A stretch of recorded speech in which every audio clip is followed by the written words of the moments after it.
What's up guys, my name is Ace, and today I just want to discuss a few things that kind of flew under the radar in yesterday's update that we got, because we did get Alcatraz in Blackout, and that kind of overshadowed everything. So I just wanted to go back over these patch notes. I want to discuss a very important change to the Barebones playlist first, and this is a pretty big deal for those of you guys that have been holding out on the Barebones playlist, and then there's also a few other things I wanted to talk about towards the end of this video.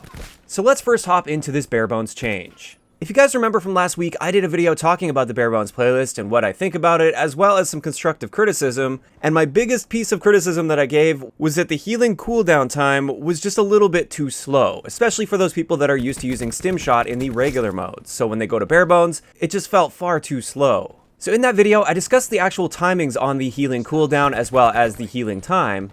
And what I discovered is if you were really hurt, it would take roughly 3.5 seconds once you've injected yourself for your health to return back to 150. In addition to that though, we also had the healing cooldown time, so this is the length of time after you inject yourself before you're able to inject yourself again.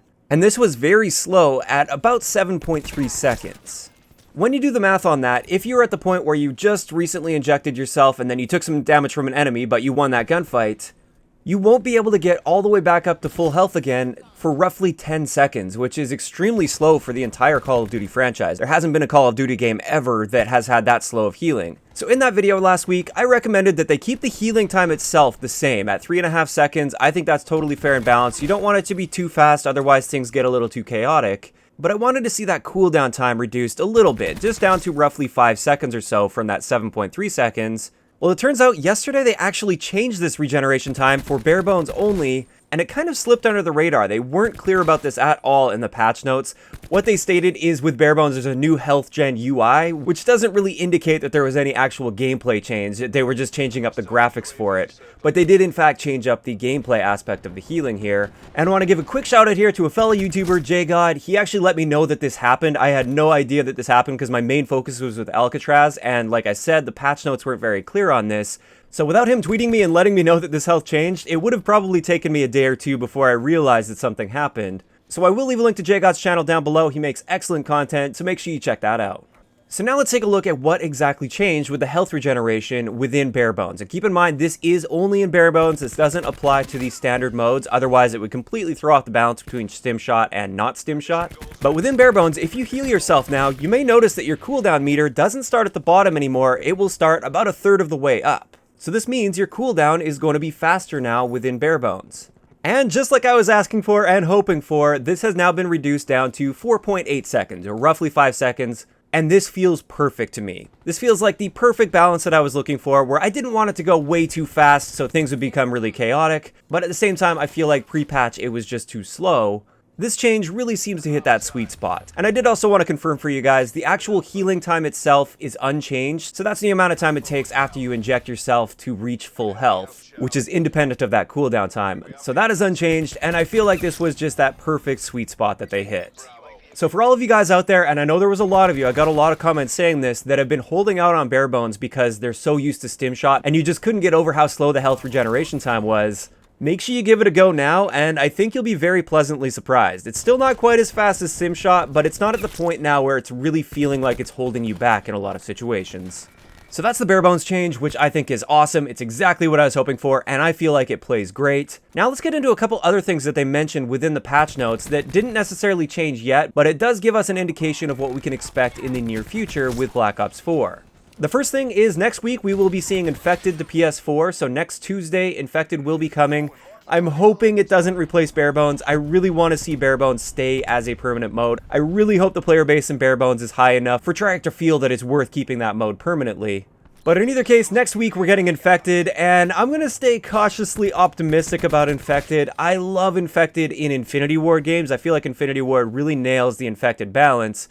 Whereas Treyarch tried Infected in Black Ops 3, and I really didn't like what they did with Infected in Black Ops 3, so I hope this time around they give us a good Infected experience, but we'll just have to wait and see on Tuesday. In addition to this one in the patch notes, they did mention that after that, referring to Infected coming next Tuesday, they're going to be rolling out Arsenal Sandstorm, which is just one of those weather-varied maps, so it's Arsenal, but it's in the middle of a sandstorm.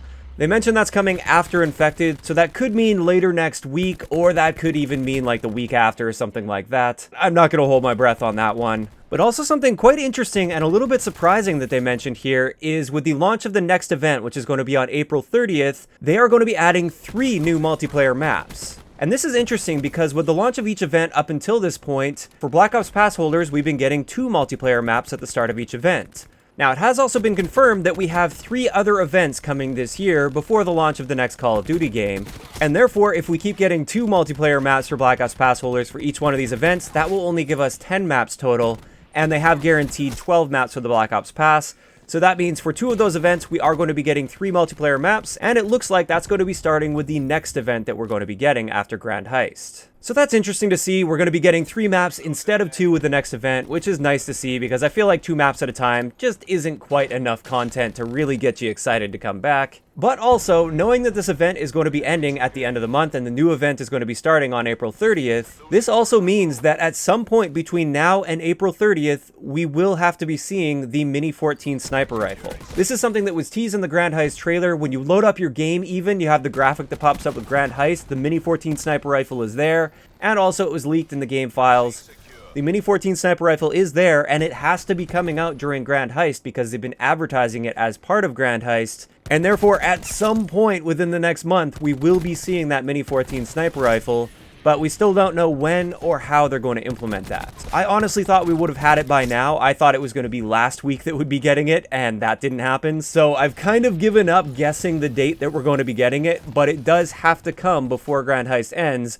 Otherwise, if I'm not mistaken, that would be classified as false advertising. I could be wrong on that, but I am very confident we will be seeing that Mini 14 at some point in April. But with that, that covers everything that I wanted to talk about in today's video. Those are the main points, at least, for multiplayer. If you guys want to check out the full patch notes, of course, I will leave those linked down below.